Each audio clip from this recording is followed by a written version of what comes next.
When Sarah blew bubbles for her shy son Tommy, she never imagined a lonely millionaire was watching from across the park. One bottle of soap solution worth 99 cents would teach them both the difference between having everything and having what truly matters. The alarm clock didn't ring that Sunday morning. It never did anymore.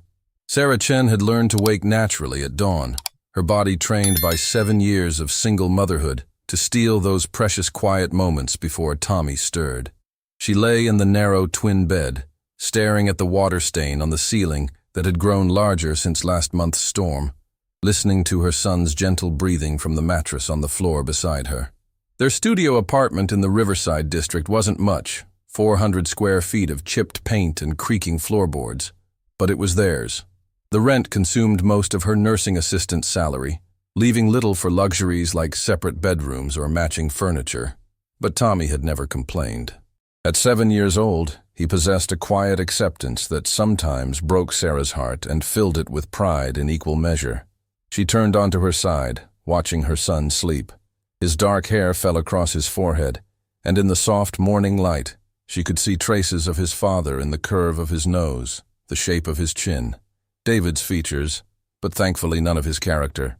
The man who had walked out when she was 6 months pregnant, claiming he wasn't ready for the responsibility, had left behind only child support payments that arrived sporadically, and a little boy who flinched whenever men raised their voices. Sarah's phone buzzed softly on the nightstand, a text from her supervisor at Mercy General. "Can you cover the afternoon shift? Jenny called in sick." Her fingers hovered over the screen. The extra 8 hours would mean overtime pay, money they desperately needed for Tommy's school supplies and the stack of bills that seemed to multiply on their small kitchen table. But it was Sunday, their day. The one day of the week when she wasn't rushing between the hospital and her evening job cleaning office buildings, when she could focus entirely on being Tommy's mother instead of just his provider. She deleted the message without responding. "Mommy?" Tommy's voice was soft, hesitant. He'd inherited her early rising tendencies, but unlike her, he often pretended to sleep longer, as if he sensed her need for those quiet moments of planning and worrying. "Good morning, sweetheart," Sarah whispered, rolling over to smooth his hair. "Did you sleep well?" Tommy nodded, then sat up slowly, his oversized pajamas, hand-me-downs from their upstairs neighbor, Mrs. Rodriguez, hanging loose on his small frame. "Are we going to the park today?"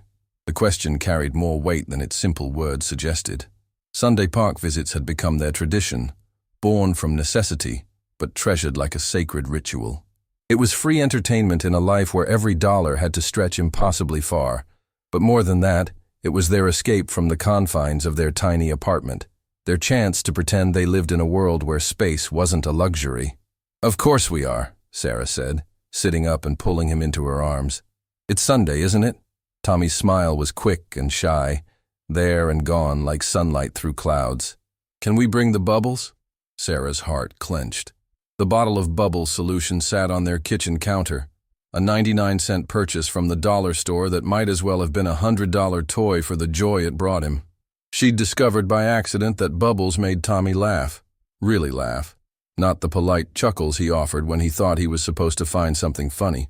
When he chased those iridescent spheres across the grass, his usual quiet reserve melted away, revealing the carefree child he might have been in different circumstances. "Always," she promised, kissing the top of his head. "But first, breakfast." Their morning routine was efficient, born from years of practice. While Tommy brushed his teeth with careful concentration, Sarah prepared their simple meal: scrambled eggs from the carton she'd bought on sale, toast from day-old bread, and orange juice diluted with water to make it last longer. She'd become an expert at making little seem like enough, at presenting scarcity as abundance through sheer force of maternal love. "Mommy," Tommy said as they ate at their small table, his legs dangling from the adult-sized chair. "Why don't other kids live like us?" The question hit her like a physical blow. Sarah set down her fork, studying her son's earnest face. At 7, he was beginning to notice the differences.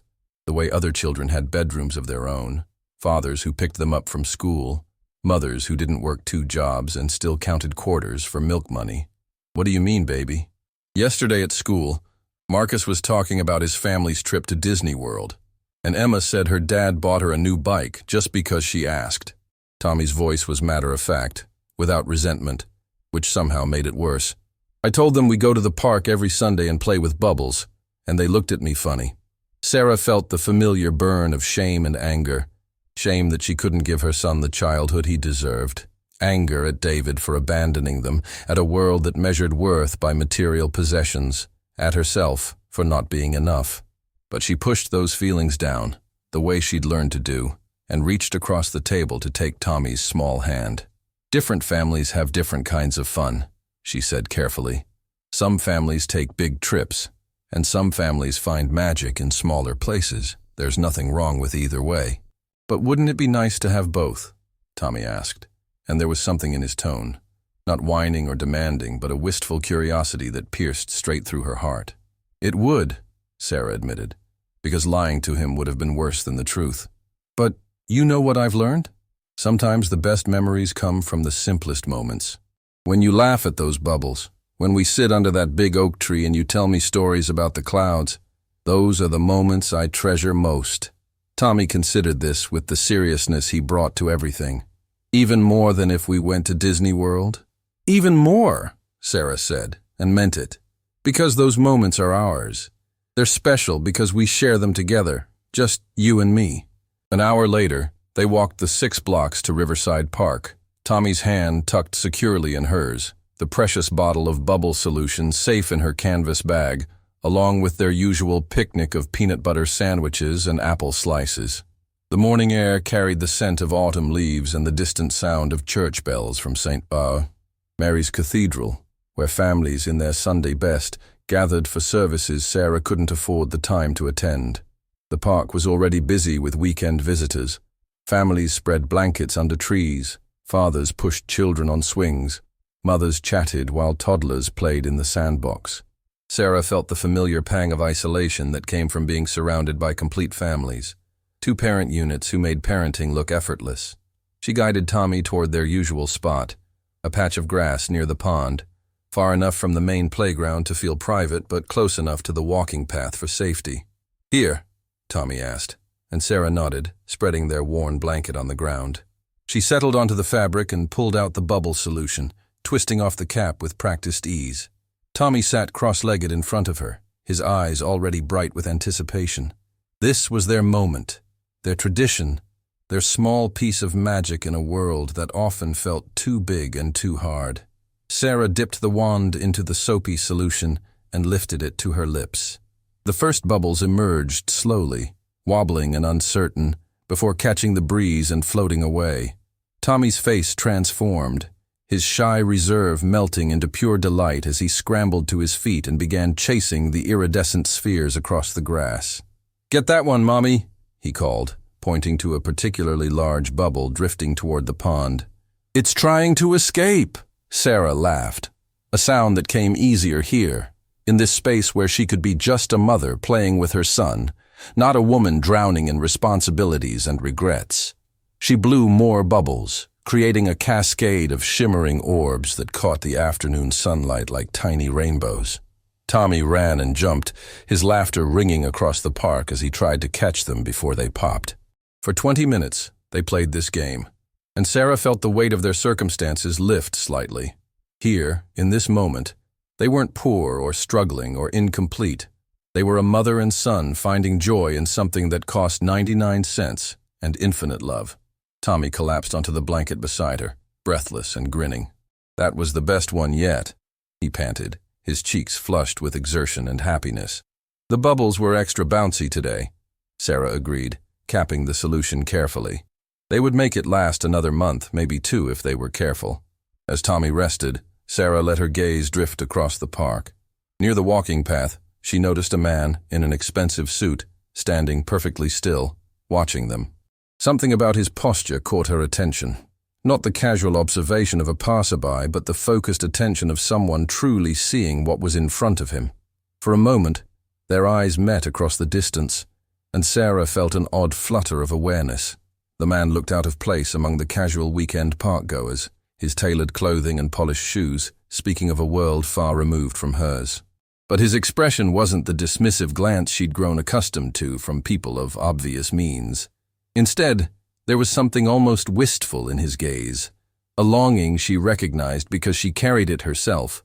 Then Tommy sat up, blocking her view, and when she looked again, the man was gone. "Mommy," Tommy said, snuggling against her side with the unconscious trust that still amazed her. "Thank you for the bubbles. Thank you for chasing them," Sarah replied, wrapping her arms around him. "You make them more beautiful just by watching them fly." As the afternoon sun began to slant lower through the trees, casting long shadows across their little patch of grass, Sarah allowed herself this moment of contentment. Tomorrow would bring another week of struggle, another round of impossible choices between necessities, another stretch of days when she would question whether she was enough for this remarkable little boy who deserved the world. But today, right now, they had bubbles and laughter and each other. And sometimes, in a life measured by scarcity, that had to be enough. What Sarah didn't know was that across the park, in the driver's seat of a midnight blue BMW, a man named Richard Maxwell sat gripping his steering wheel with white knuckles, his carefully ordered world suddenly feeling as fragile as the soap bubbles he'd watched dance through the afternoon air. Richard Maxwell's hands trembled as he turned the key in the ignition of his BMW, the engine purring to life with the same mechanical precision that governed every aspect of his carefully orchestrated existence. But for the first time in years, that precision felt hollow, meaningless, like the expensive watch ticking against his wrist, while time itself seemed to have stopped somewhere between watching a mother blow bubbles and seeing her son's face light up with pure, unfiltered joy. The drive back to his penthouse should have taken 15 minutes through the Sunday afternoon traffic. Instead, Richard found himself taking the long way, circling blocks he'd never noticed before, past neighborhoods where children played in front yards and families gathered on porches. The contrast to his own sterile world was jarring, uncomfortable in a way that made him loosen his tie and roll down the windows, despite the perfectly calibrated air conditioning. When he finally pulled into the underground garage of the Meridian Tower, the silence that greeted him felt oppressive rather than peaceful. The elevator carried him soundlessly to the 42nd floor, where his 3,000-square-foot apartment waited in pristine, unlived-in perfection. Floor-to-ceiling windows offered a panoramic view of the city below, but today, the vista felt more like a barrier than a privilege, separating him from the life he'd witnessed in the park. Richard stood at those windows now, still wearing his suit, though he had nowhere else to go, watching the ant-like movement of people on the streets below. Somewhere out there, a mother was probably tucking her son into bed, reading him stories, kissing away fears he'd never had to face alone. The thought hit him with unexpected force, a longing so sharp it made him press his palm against the cool glass. His phone buzzed insistently from the marble kitchen counter. 3 missed calls from his ex-wife Patricia, probably about their children's boarding school fees or holiday arrangements. Richard stared at the device without moving to answer it. When had conversations with his own children become transactions? When had love become reduced to financial obligations and scheduled visits that felt more like business meetings than family time? The memory of Tommy's laughter echoed in his mind, pure and unconscious, the kind of sound Richard realized he'd never heard from his own kids. Marcus was 15 now, already as calculating and cold as his father had taught him to be. Elena, 13, spoke to Richard with the polite distance reserved for acquaintances rather than parents. They were products of his success, inheritors of his empire, but strangers to his heart. A soft chime announced a text message. Patricia again. "The kids want to spend Christmas in Aspen with the Hendersons instead of our usual arrangement. I told them you'd be too busy anyway. Let me know about the extra expenses." Richard read the message twice, feeling something crack inside his chest. Too busy. When had that become his defining characteristic? When had his own children stopped expecting him to be part of their lives and started assuming his absence? He walked to his home office, a monument to achievement with its mahogany desk, leather-bound books, and wall of awards recognizing his contributions to urban development. 43 years old, and this room contained the sum total of his legacy. Buildings that bore other people's names, profit margins that impressed shareholders, and silence that grew deeper with each passing year. Richard sank into his desk chair and opened the bottom drawer, pulling out a photograph he hadn't looked at in months. It showed him with Marcus and Elena 2 summers ago at Martha's Vineyard. All 3 of them posed formally on the deck of his yacht. The children smiled dutifully for the camera, while Richard's hand rested on Elena's shoulder with careful precision, as if he'd calculated the exact placement for maximum photogenic effect. Even in that moment of supposed family togetherness, the distance between them was palpable. He thought again of the woman in the park, Sarah, though he didn't know her name yet. The way she'd looked at her son wasn't calculated or performed. It was natural, instinctive, the kind of love that existed without agenda or expectation. When she'd blown those bubbles, her entire being had been focused on one simple goal: making her child happy. Not for a photograph or a social media post, but for the pure joy of watching him laugh. The irony wasn't lost on Richard. He could buy Tommy and his mother anything they needed: a larger apartment, better clothes, private schools, college funds. But he couldn't manufacture what they already had, the kind of connection that made a 99-cent bottle of bubbles more valuable than any luxury he'd ever purchased. His phone rang, jolting him from his thoughts. The caller ID showed Maxwell Industries, Night Security. "Mr. Maxwell," came the gravelly voice of Frank, the weekend security supervisor. "Sorry to bother you, sir, but there's a situation at the Riverside District project site. Some vandalism. Looks like kids again." "Should I call the police?" Richard found himself asking. "Anyone hurt?" "No, sir. Just property damage. Some spray paint on the construction barriers. Nothing that can't be cleaned up Monday." "Then leave it," Richard said, surprising himself. "We'll handle it during business hours." "Sir?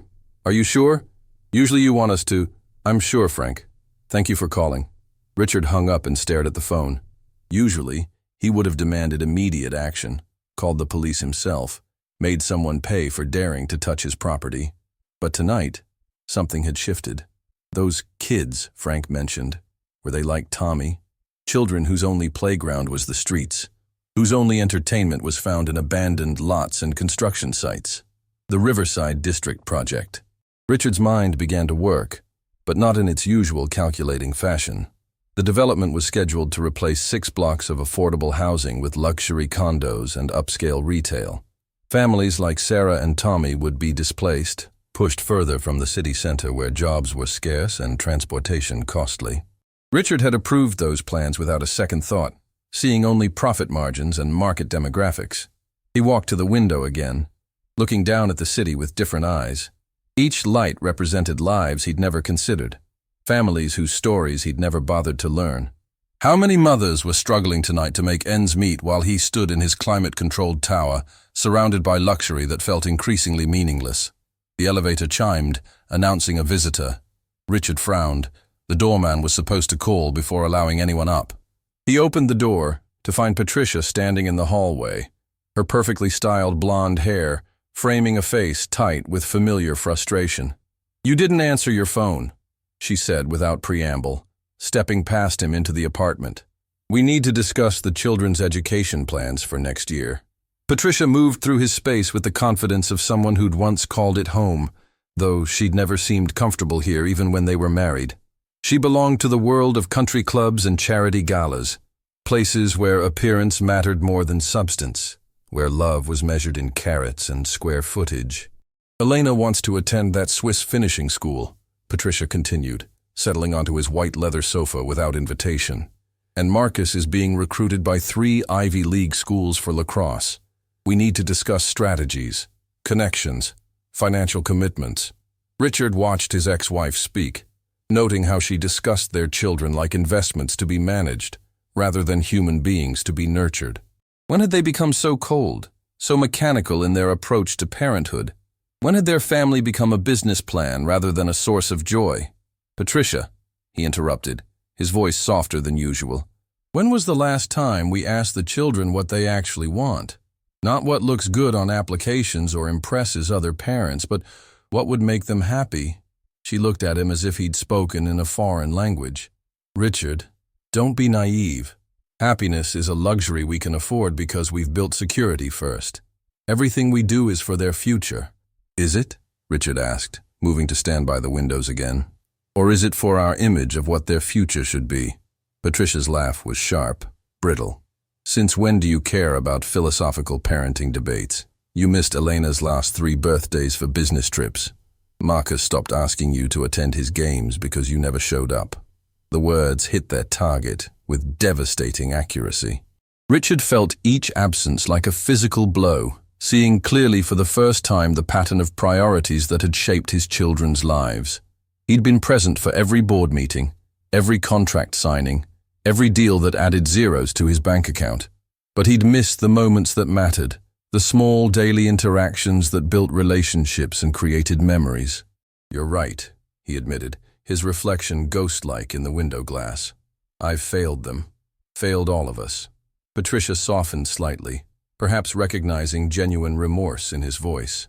"Richard, you've provided them with opportunities most children could never dream of. Elite schools, travel, connections. But not love," Richard said quietly. "Not the kind that matters. Not the kind that makes a child run through grass chasing bubbles and laugh like the world is full of magic." "What are you talking about?" Richard turned to face her, seeing clearly the woman he'd married for all the wrong reasons and divorced with all the right ones. They'd been partners in building an empire, but strangers in creating a family. "I saw something today," he said. "A mother and her son in the park. They had nothing. I could tell by their clothes, their circumstances. But when she blew bubbles for him and he chased them around the grass, they had everything that mattered. Pure joy, unconditional love, complete presence in the moment." Patricia frowned. "That's a lovely sentiment, Richard, but joy doesn't pay for college or secure futures. That mother would probably trade her pure joy for our children's advantages in a heartbeat." "Would she?" Richard asked. But he wasn't really asking Patricia.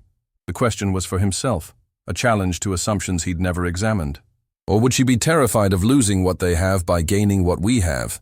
The conversation continued for another hour, covering the practical details of their children's lives with the same efficient detachment that had characterized their marriage. When Patricia finally left, Richard found himself alone again with questions that had no easy answers and regrets that couldn't be solved with money. He stood at his window until the city lights blurred together, thinking about a little boy who'd never asked for Disney World or expensive toys, who found wonder in soap bubbles and contentment in his mother's attention. Somewhere out there, that child was sleeping peacefully, secure in love if not in luxury, while Richard's own children lay in boarding school dormitories, probably wondering why their father called duty more often than affection. The realization hit him like a physical force. He'd spent 43 years building a life that looked successful from the outside, while slowly dying from loneliness within. He had everything money could buy, and nothing that mattered to the heart. As the clock struck midnight, marking the end of a Sunday that had changed everything, Richard made a decision that would have shocked his business associates and confused his ex-wife. Tomorrow, he wouldn't go to his office first thing in the morning. Tomorrow, he would return to Riverside Park. Not to observe from a distance this time, but to understand what he'd been missing all these years. To learn, if it wasn't too late, what it meant to be truly wealthy in the ways that counted. The morning light filtered through Sarah's thin curtains with the harsh reality that Monday had arrived. She'd managed exactly 3 hours of sleep after lying awake, calculating and recalculating their monthly budget, moving numbers around like puzzle pieces that refused to fit together. The medical bill from Tommy's last checkup sat unopened on their small table, another expense she couldn't afford, but couldn't ignore. Tommy stirred on his mattress, his small face peaceful in sleep, unaware that his mother had spent the night wrestling with impossible choices. Should she take on more cleaning shifts and leave him alone longer, or keep their current schedule and risk falling further behind on rent? Every option felt like a betrayal of something precious. "Mommy?" Tommy's voice was softer than usual, tentative in the way that told Sarah he'd sensed her worry despite her efforts to hide it. "Good morning, sweetheart," she whispered, forcing brightness into her voice as she helped him dress for school. "Did you dream about anything special?" "Bubbles," Tommy said simply, his shy smile appearing like sunrise. "We were flying with them, way up high where you could see everything." Sarah's heart clenched with love and guilt in equal measure. While she'd been consumed with adult worries, her son had been dreaming of magic. "That sounds like a beautiful dream." As they walked the 4 blocks to Riverside Elementary, Tommy's small hand tucked securely in hers, Sarah noticed things she usually missed in their morning rush. A homeless man arranging his few possessions near the bus stop, his weathered hands gentle with a stray cat who'd curled up beside him. An elderly woman sweeping her front steps with mechanical precision, her eyes hollow with the kind of loneliness that comes from outliving everyone you've loved. An overturned shopping cart in the alley, its scattered contents telling a story of someone's bad day becoming someone else's crisis. The weight of shared struggle pressed down on Sarah's shoulders. She wasn't alone in her difficulties, but somehow that made them feel heavier rather than lighter. In a neighborhood where everyone was fighting their own battles, there was little energy left for reaching out to others. "Mrs. Patterson says we're going to learn about butterflies this week," Tommy announced as they reached the school gates, his voice gaining strength as it always did when discussing his favorite subject, transformation. "Did you know some butterflies travel thousands of miles? They're so small, but they're really brave." Sarah squeezed his hand gently. "Just like you, brave and going on your own adventures." After dropping Tommy off, Sarah hurried to catch the bus to Mercy General Hospital, where her shift as a nursing assistant began in 20 minutes. The ride gave her precious thinking time, but today her thoughts kept circling back to yesterday's moment of pure joy in the park. For those magical minutes with the bubbles, neither she nor Tommy had thought about bills or loneliness or the weight of single parenthood. They'd simply existed in a perfect bubble of love and laughter. The hospital corridors smelled of disinfectant and quiet desperation, familiar scents that had become the backdrop of Sarah's working life. She moved through her duties with practiced efficiency, checking on patients, assisting with meals, offering comfort to families facing their own impossible situations. But today, something felt different. The elderly man in room 314, who never had visitors, suddenly seemed less like a medical case and more like someone's father, alone and forgotten. The young mother crying in the family waiting area looked exactly like Sarah might look if Tommy were the one lying in that hospital bed. During her lunch break, Sarah sat in the hospital cafeteria with her homemade sandwich and tried to avoid looking at the prices on the menu board. $5 for a small salad, $8 for a basic sandwich. Money that could buy a week's worth of groceries if spent wisely, or 15 minutes of convenience if spent carelessly. "Rough morning?" asked Maria, a fellow nursing assistant who'd become something close to a friend over the past year. She settled into the plastic chair across from Sarah, her own brown bag lunch modest but cheerful. "Just tired," Sarah replied, though it was more than tiredness. It was the bone-deep exhaustion that came from never having enough. Enough money, enough time, enough help, enough hope for change. Maria nodded with understanding. "My sister's been asking me to pick up extra shifts at her restaurant, but I'd have to leave my kids with my mother-in-law, and she's not exactly—" She made a face that said everything about difficult family dynamics and impossible choices. "We do what we have to do," Sarah said, the phrase automatic after years of repetition. But today it felt hollow, unsatisfying. Was that really all life had to offer? An endless cycle of survival with brief moments of joy snatched between crises. The afternoon brought a steady stream of patience and paperwork, but Sarah found her mind drifting to unexpected places. The businessman who'd watched them in the park yesterday lingered in her thoughts with puzzling persistence. There had been something in his expression, a longing that seemed familiar despite their vastly different circumstances. She'd seen that same look in her own mirror during the quiet moments when Tommy was asleep, and she could drop her brave mask. When her shift ended, Sarah caught the bus back to Tommy's school, arriving just as the children poured out of the building in their usual chaos of backpacks and excitement. She spotted Tommy immediately. He always emerged more slowly than the others, looking around carefully before relaxing when he saw her waiting. "Mommy!" His face lit up with relief and joy, the same expression every day, as if he'd worried she might not come back for him. "How was your day, sweetheart?" Sarah asked, taking his hand as they began their walk home. "Good," Tommy said, then hesitated. "But Jeremy brought a remote control car for show and tell, and everyone was asking what I was going to bring next week." Sarah's heart sank. Show and tell was one of those school traditions that seemed designed to highlight the differences between families, turning childhood enthusiasm into a showcase of economic status. "What would you like to bring?" Tommy was quiet for a long moment, his small face serious with concentration. "Can I bring the bubbles? And tell everyone about how they're magic and make people happy?" The simple request, nearly brought tears to Sarah's eyes. While other children showcased expensive toys and gadgets, her son wanted to share the 99-cent bottle of soap solution that represented their greatest joy. "I think that's a wonderful idea, Tommy. The bubbles are very special.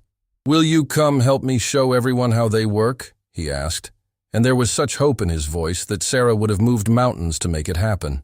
"I'll try my best," she promised, though she knew her work schedule would make it nearly impossible. Another small disappointment in a life full of them. Another moment when being a good mother and being a provider pulled her in opposite directions. They stopped at the small market on the corner, where Sarah carefully counted out exact change for milk and bread, Tommy waiting patiently beside her as she calculated every penny. The cashier, a teenager with carefully styled hair and expensive sneakers, looked at them with barely concealed impatience as Sarah counted out her quarters and dimes. Outside the store, they encountered Mrs. Rodriguez from their building, struggling with her own grocery bags, and her toddler grandson who was having a meltdown about something involving a toy car. "Let me help," Sarah said instinctively, shifting her own sparse purchases to one arm and reaching for Mrs. Rodriguez's heaviest bag. "Bless you, mija," the older woman panted, her face flushed with exertion. This little one decided he needed to throw his car in the storm drain. And now, she gestured helplessly at the crying child.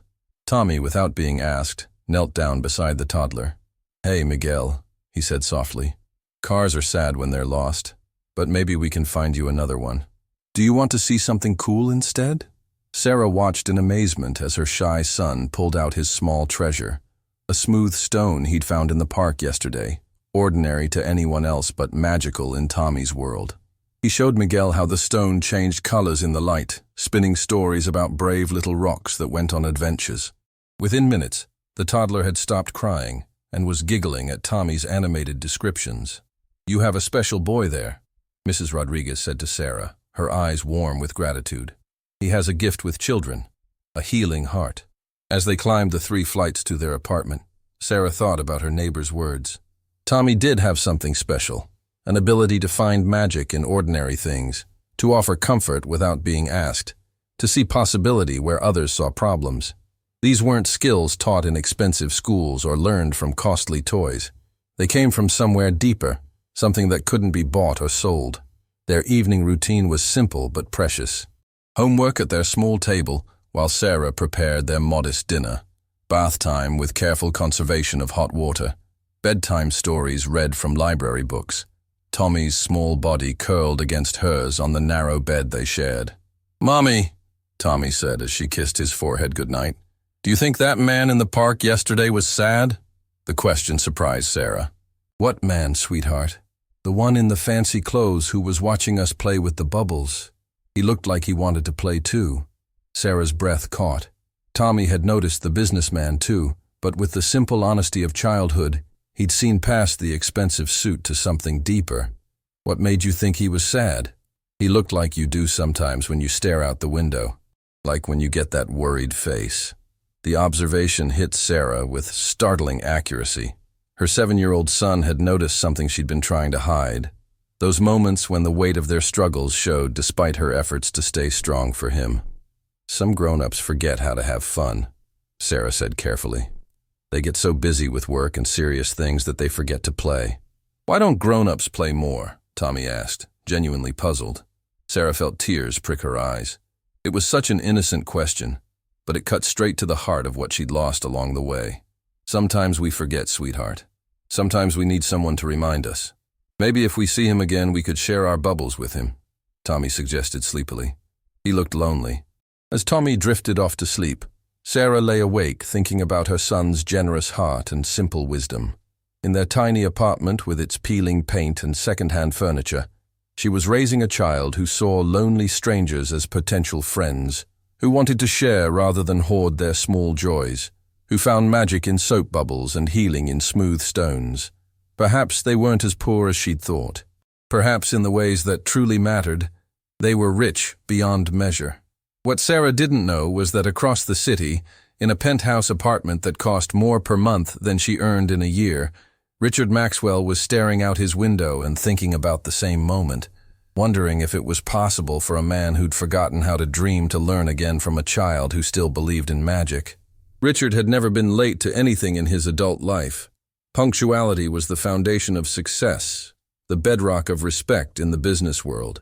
But here he sat in his BMW at 10:30 on a Tuesday morning, watching the entrance to Riverside Park instead of reviewing quarterly reports in his climate-controlled office 40 floors above the city.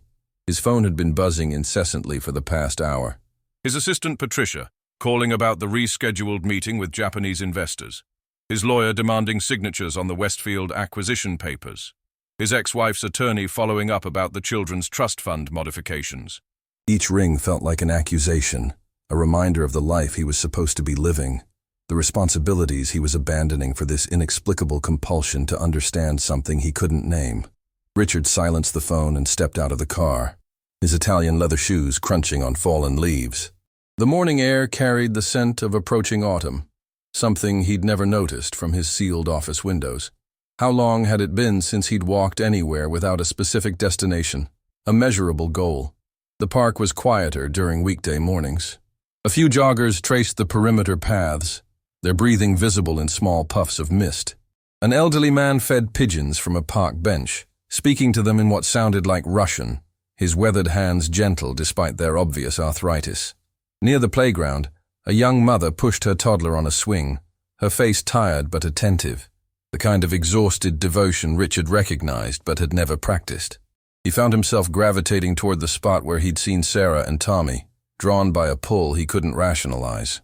The grass still showed faint impressions from their blanket, or perhaps that was his imagination making meaning from nothing. Richard stood there feeling foolish and desperate in equal measure. A 43-year-old man chasing shadows of a connection he'd witnessed but never experienced. "Are you lost, sir?" Richard turned to find a park maintenance worker approaching, an older black man whose name tag read George.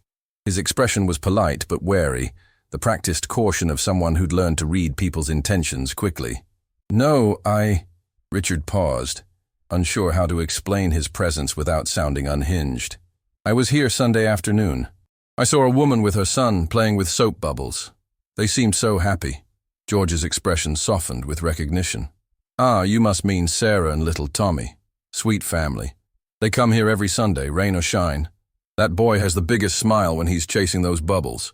The casual familiarity in George's voice sparked something unexpected in Richard's chest.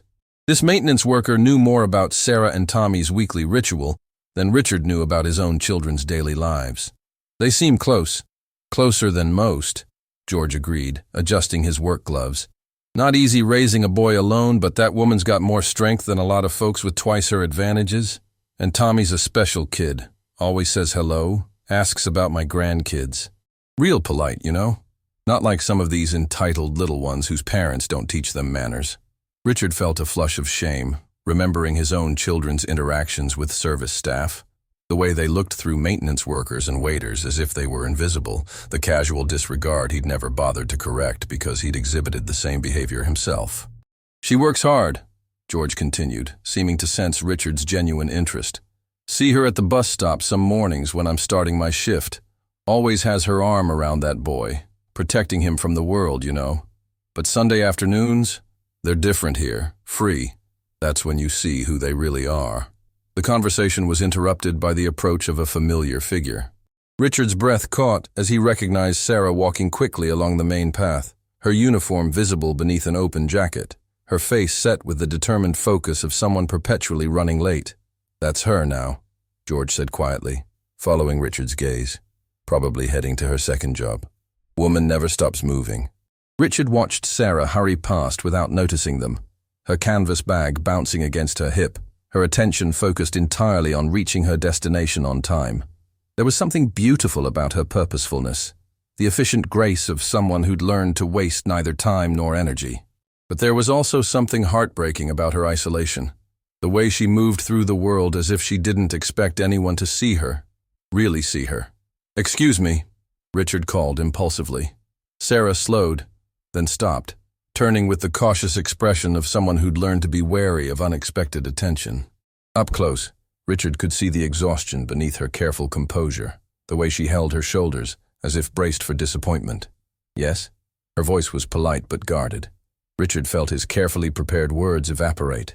Standing before this woman whose life he'd been thinking about obsessively, he realized how vast the gulf was between their experiences, how impossible it would be to explain his presence without seeming intrusive or patronizing.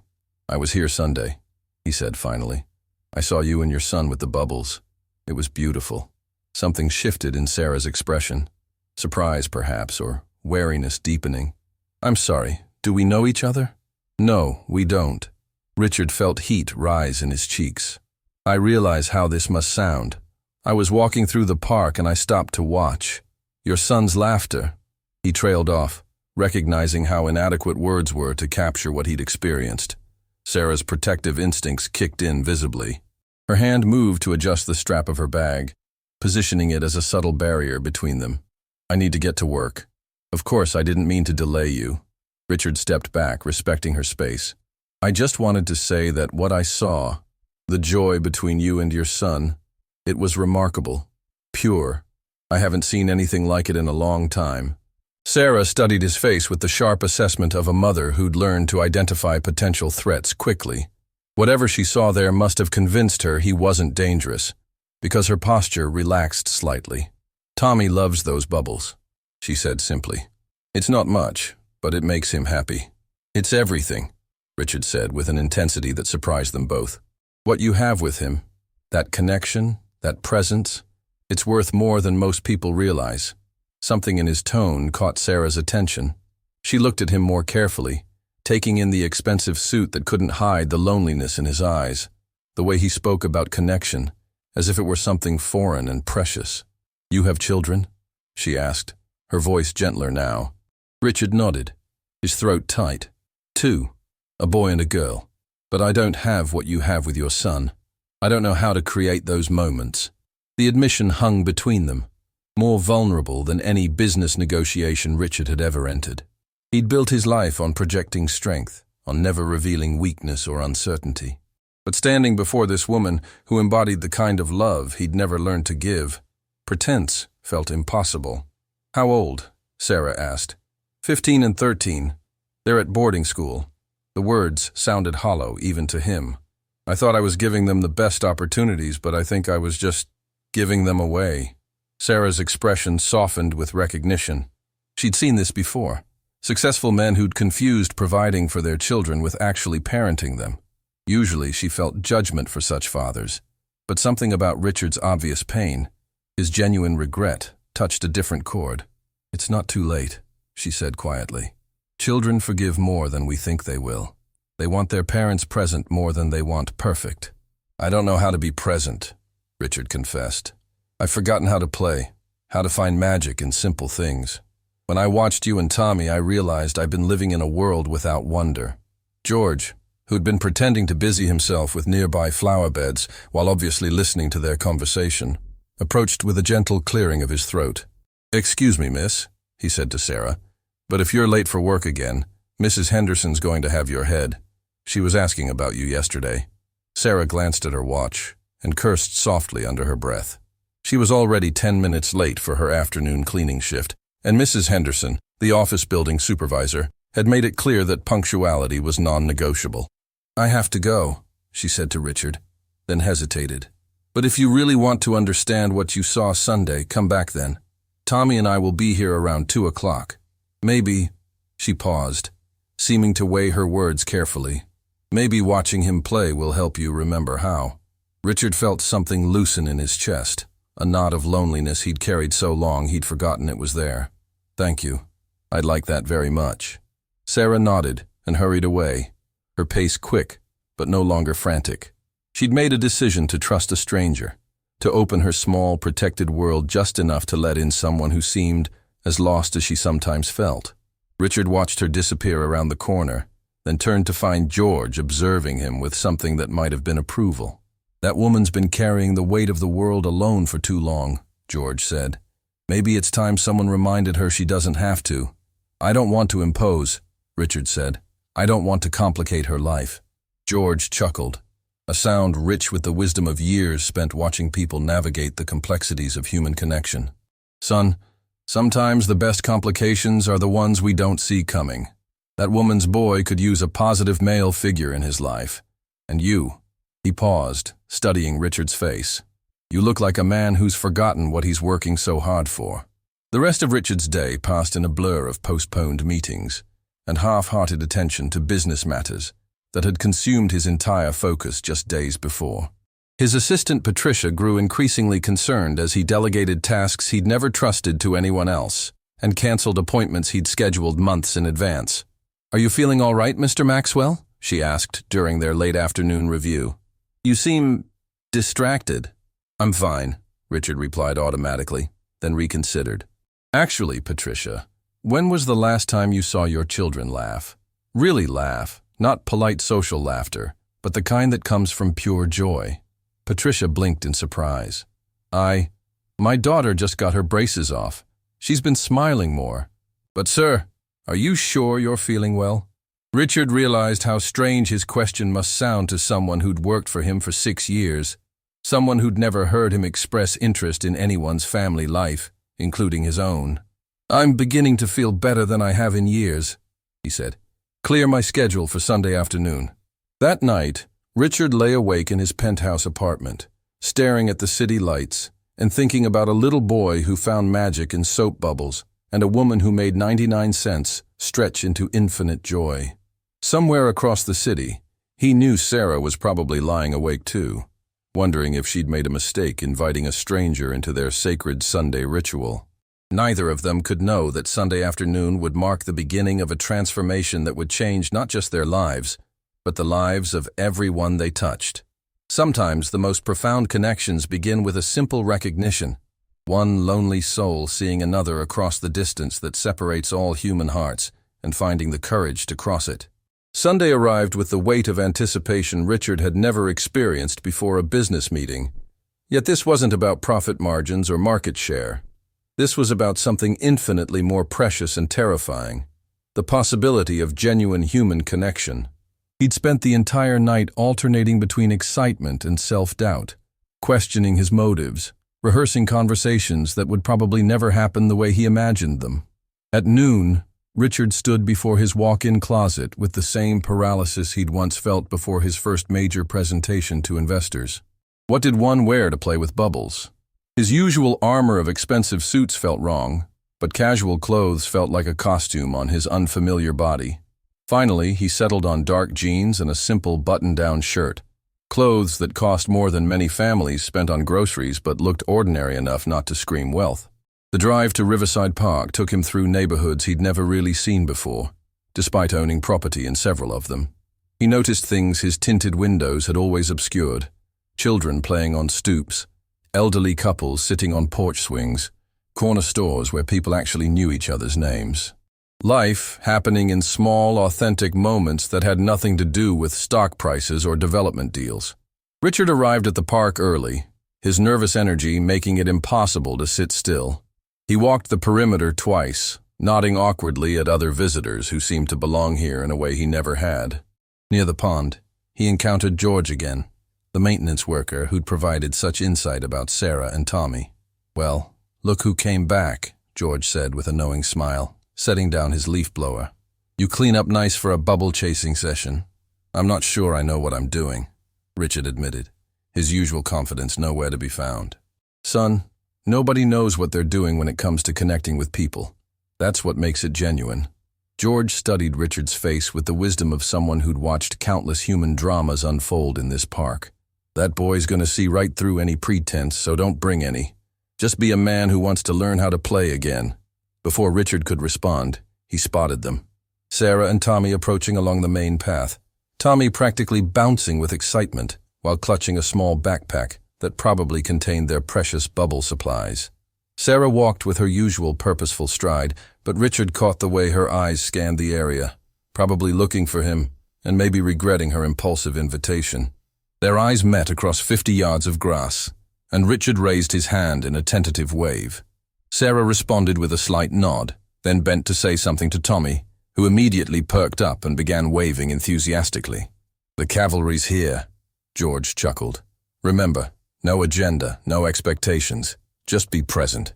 Richard walked toward them, his heart hammering with an intensity he hadn't felt since his first kiss in high school. As they met in the middle of the path, Tommy looked up at him with bright, curious eyes that held no judgment, only interest. "Are you the sad man from last week?" Tommy asked with the startling directness of childhood. "Tommy," Sarah said quickly, embarrassment coloring her cheeks.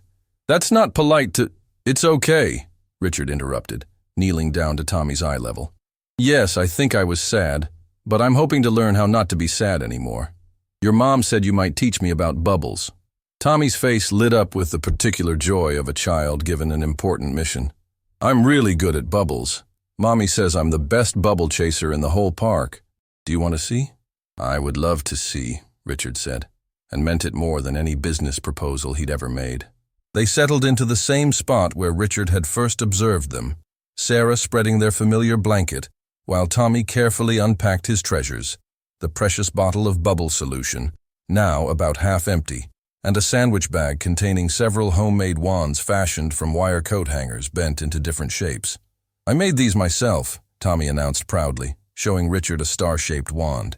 "This one makes star bubbles, and this one makes really big bubbles that float super far." Richard examined the simple creations with genuine admiration. "These are incredible, Tommy. You're very creative." Sarah watched this interaction with careful attention, noting how Richard spoke to her son, not with the condescending tone many adults used with children, but with the respect reserved for equals. It was a small thing, but it told her volumes about his character. "Would you like to try?" Tommy asked, offering Richard the star-shaped wand. Richard accepted it as if it were made of precious metal. "I've never actually blown bubbles before," he confessed. Tommy's eyes widened with the amazement of someone discovering that adults could lack such fundamental life skills. "Never? Not even when you were little?" "Not even then," Richard said softly, remembering his own childhood of structured activities and measured achievements, where play was scheduled and joy was earned rather than freely given. "It's easy," Tommy declared. "You just dip it like this and then blow really gentle like you're kissing the air." Richard followed Tommy's instructions, dipping the wire star into the soapy solution with careful concentration. His first attempt produced nothing, his breath too forceful, too rushed. The second try yielded a few small, irregular bubbles that popped immediately. "Softer," Tommy coached seriously. "Like this." He demonstrated with his own wand, creating a perfect stream of star-shaped bubbles that danced away on the afternoon breeze. On his third try, Richard finally succeeded. A cluster of shimmering bubbles emerged from his wand, catching the sunlight as they drifted across the grass. The sight of something so simple yet beautiful took his breath away. "I did it," he said, and his voice carried the wonder of a child discovering magic for the first time. "You did!" Tommy cheered, already chasing after the bubbles with infectious enthusiasm. "Come on! We have to catch them before they pop!" What happened next would remain etched in Richard's memory forever. He found himself running across the grass, his expensive shoes squishing in the damp earth, his carefully styled hair blown by the wind, chasing iridescent spheres that cost nothing and meant everything. Behind him, he could hear Sarah laughing, not the polite, measured laughter of social occasions, but the genuine, unguarded sound of pure delight. For 20 minutes, they played with abandon.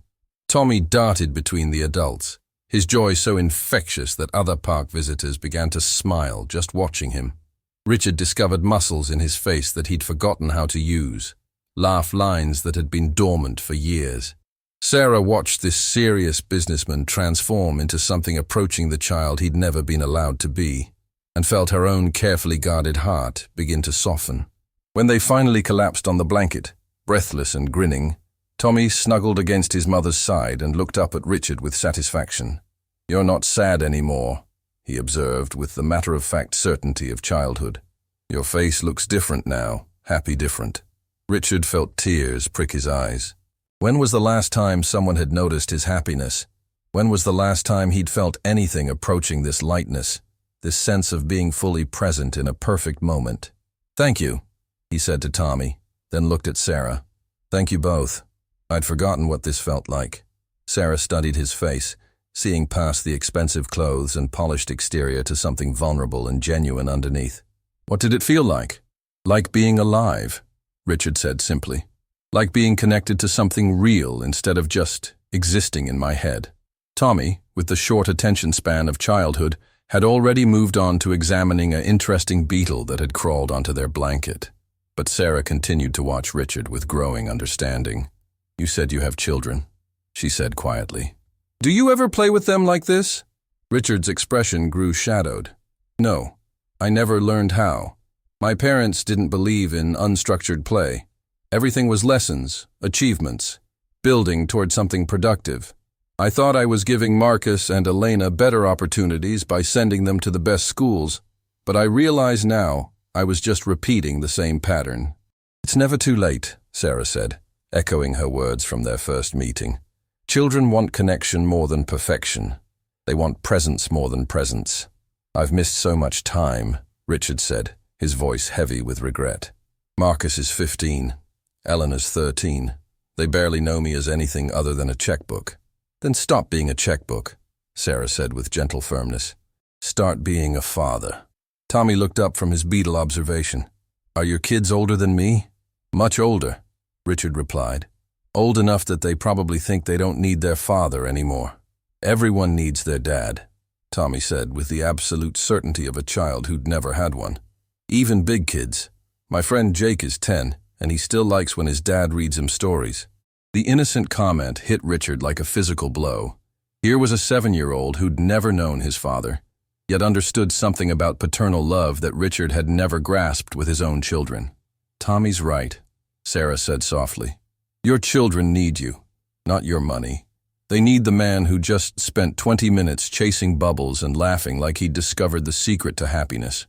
Richard looked at his hands, still slightly sticky from the bubble solution, and tried to imagine Marcus and Elena seeing him this way, disheveled, joyful, human.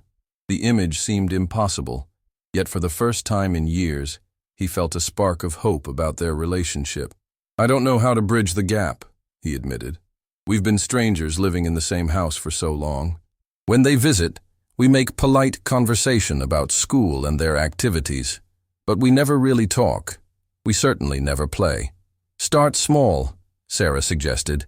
"Ask them about something they care about, not something you think they should care about. Listen without trying to fix or improve anything. Just be present." As the afternoon sun began to slant lower through the trees, casting golden light across their small circle, Richard felt something shift inside him. Sitting on a second-hand blanket with a single mother who worked 2 jobs and her wise, generous-hearted son, he felt richer than he ever had in his penthouse apartment surrounded by luxury. "Sarah," he said carefully, "would it be possible? Would you mind if I came back next Sunday? I feel like I'm just beginning to learn something important here." Sarah exchanged a glance with Tommy, who nodded enthusiastically. "Can he, Mommy? He's getting really good at bubbles, and I could teach him how to make the really big ones." "I'd like that," Sarah said, surprising herself with how much she meant it. "But Richard, I need you to understand something. This isn't charity. We're not here to make you feel better about your privilege by playing with the poor family. If you come back, it's because you genuinely want to be here, with us, as we are." Richard felt the truth of her words like a gentle slap. She was right to set boundaries, to protect herself and Tommy from becoming someone else's feel-good project. "I understand," he said. "And Sarah, I want you to know that I'm not here because I pity you or think you need saving. I'm here because you have something I've been searching for my whole life without knowing what it was. You have love. Real, unconditional, present love. And maybe, if I'm very lucky, you'll teach me how to find that in my own life." The honesty in his voice seemed to satisfy Sarah. She nodded slowly, then began packing up their supplies as evening approached. "Same time next Sunday, then? And Richard?" "Yes? Wear older clothes. Bubble solution stains expensive shirts, and something tells me you're going to be doing a lot more playing." As they walked back toward the park entrance together, Tommy chattering about all the bubble techniques he would teach Richard next week, Sarah found herself stealing glances at this unexpected man who'd stumbled into their carefully ordered world. There was something almost miraculous about watching someone discover joy for the first time, like witnessing a second childhood unfolding in real time. Richard, meanwhile, felt as if he were seeing the world through new eyes. The park looked different. The The city looked different. Even his own reflection in store windows looked different. For the first time in decades, he wasn't thinking about tomorrow's meetings or next quarter's projections. He was thinking about a little boy's laughter and the possibility that it might not be too late to learn what it meant to be truly wealthy. When they reached the park entrance, Richard hesitated. "Sarah, could I ask you something?" "Of course." "How do you do it? How do you stay so present, so joyful, when you're facing so many challenges?" "I have every material advantage, yet I've been miserable for years." "You have real struggles, yet you and Tommy seem to have found something I've been missing." Sarah considered the question as she adjusted Tommy's backpack straps. "I think," she said finally, "it's because we've learned that happiness isn't something you achieve or acquire. It's something you choose, moment by moment, in spite of everything that's hard. Tommy teaches me that every day. When he finds wonder in a soap bubble, he's not thinking about our unpaid bills or my long work hours. He's just fully present in that moment of beauty. Maybe that's the secret, not waiting for life to be perfect before we allow ourselves to be happy, but finding the magic in whatever moment we're actually living." As Richard drove home that evening, Sarah's words echoed in his mind. Not waiting for life to be perfect before allowing happiness. Finding magic in the present moment. For a man who'd spent his entire adult life working towards some mythical future when success would finally feel satisfying, the concept was revolutionary. That night, instead of reviewing business reports, Richard did something he hadn't done in 15 years. He called his son Marcus at boarding school. "Dad." Marcus's voice carried surprise and a hint of wariness. "Is everything okay? It's not an emergency, is it?" "No emergency," Richard said, settling into his leather chair, but feeling somehow different in it, less isolated. "I just wanted to hear your voice. Tell me something good that happened this week." The conversation was tentative at first, both of them unsure how to navigate this new territory. But gradually, Marcus began to open up about a friend who'd been helping him with calculus, about a short story he'd written for English class, about his growing interest in photography. For 30 minutes, they talked without any agenda other than connection, and Richard heard his son's voice come alive in ways it never had during their usual business-like check-ins. When he hung up, Richard sat in his quiet apartment and felt the first stirrings of real hope he'd experienced in years. Tomorrow, he would call Elena. Next weekend, instead of working, he might drive up to their school for an impromptu visit. Not to discuss their grades or their future plans, but simply to be present with them, to learn who they were becoming when he wasn't trying to shape them into his image of success. And Sunday. Sunday he would return to Riverside Park to continue learning the most important lesson of his life, that the richest people in the world aren't those who have the most money, but those who have learned to find joy in simple moments and love in unexpected places. As he prepared for bed, Richard looked out his penthouse window at the city lights below and realized they no longer looked like evidence of his success. They looked like individual lives, each one containing hopes and struggles and moments of grace he'd never bothered to notice. Somewhere out there, Sarah was probably tucking Tommy into bed, maybe telling him a story or listening to his prayers. The image filled Richard with a longing so sharp it took his breath away. Not for what they had, but for what they had shown him was possible. For the first time in decades, Richard Maxwell fell asleep not calculating tomorrow's profits, but anticipating next Sunday's bubbles. And in that shift of attention, from acquisition to appreciation, from having to being, lay the seeds of a transformation that would ripple outward in ways he couldn't yet imagine.